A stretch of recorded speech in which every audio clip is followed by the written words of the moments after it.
American Indians believed that if you took their picture, the camera would steal a little piece of their soul. I'd suggest to you that this is what the internet does if we don't protect ourselves. Every time we log on, if you're not protecting yourself and your company, it's going to steal a little piece of you one way or the other. It's just my opinion. But if you believe that, I only have one question for you then. What are you going to do about it?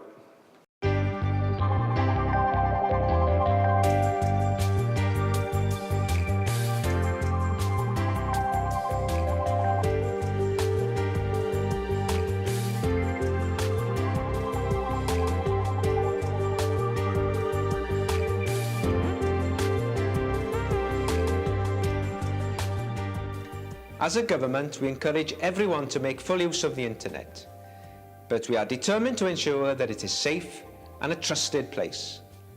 And this needs to be delivered through education. Education for businesses, our police forces, communities, and individuals.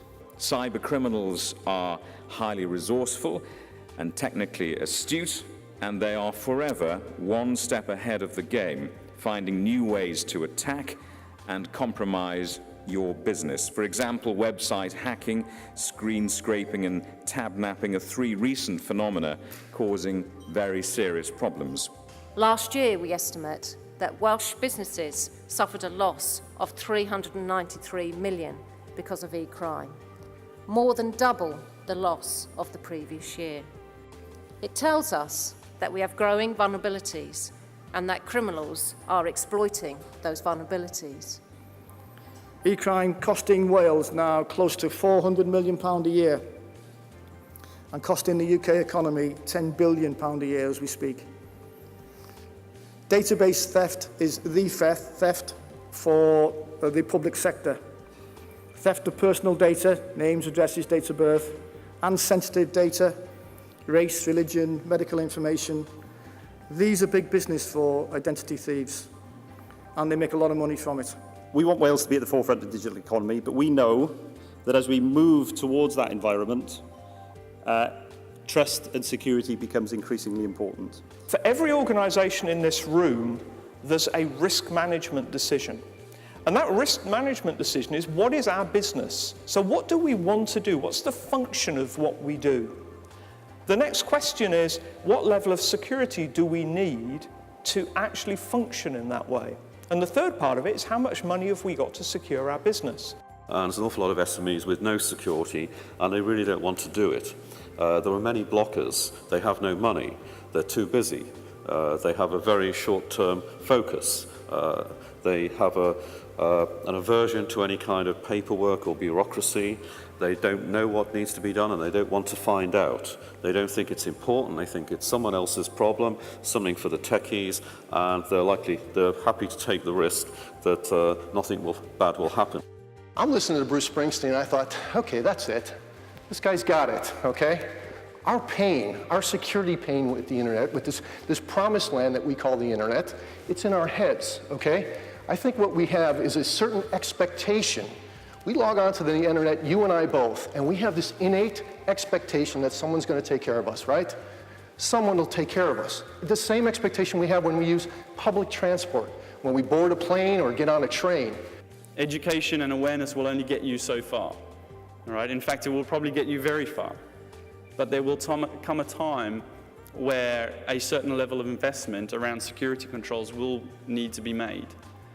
And then it's a case of looking to the industry and seeing who's available to help you with that. Businesses are becoming increasingly dependent on computer systems and the internet, with the growth of new applications such as social networking and cloud computing, where data is saved online, leaving businesses vulnerable to new and evolving types of cybercrime.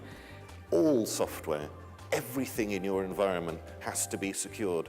Now, whilst Microsoft updates may be either the bane of your life, or you may very much look forward to the second Tuesday of every month, the important thing is that we have to coordinate as a software industry as well, so that we have coordinated processes for updating all of your software. You need to have an assurance that your data will be available 100%, meaning that it's backed up, it's on highly available infrastructure that's N+1, has generator backups in a data center with a service provider who you trust, who hosts banks and all the rest of it. Yeah, I think cloud has its uses, but each business needs to make the right risk assessment as to whether they feel what cloud offers them is going to be a benefit or a hindrance. Now, the Zeus Trojan that currently exists is doing a lot of harm, and the latest version of it is extremely sophisticated. So I think we can say with certainty that just as when you buy a copy of Windows, Microsoft ensures that you pay for it, so with these Trojan programs, when they're installed on your PC, the criminals make sure you pay for that software too. Phishing has been around for a long time now, but it's not going away. Don't be mistaken, phishing continues to grow virtually unabated. A lot of what we will do is go and train law enforcement around the forensic aspects of Microsoft systems. And bearing in mind, we released Windows 7 fairly recently. That has an impact to law enforcement in understanding what it is that they need to, or what they need to change from their forensic investigation process to be able to adapt to the new systems that they're going to see that crime potentially will be used on. We've gotten a really good understanding of what the fraud economy looks like. E-crime is a very valuable business and has formed its own economy. They don't call it organized crime for nothing. It's very organized. So if you think of fraud, if you think of identity theft, if you think of harassment, hacking, or even think of insider threats from data loss, it's all things which you can report to the police and they will be able to deal with and investigate. We've got action fraud. The other place that most people would now go to and were told to go to by police going up to only a couple of months ago was to their bank. Probably the most important place that you're going to go to is your bank. You need to let them know if you've been financially affected, if you've been compromised by your credit card or your bank account. The first place to go. This town is a town like the Wild West for us Americans, where there are no rules, no laws, and no consequences.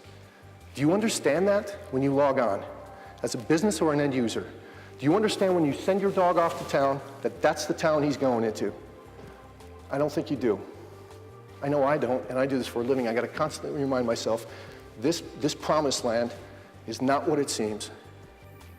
We know things don't get easier. We just face different and new challenges as we go. We've got the right people in place to meet those challenges.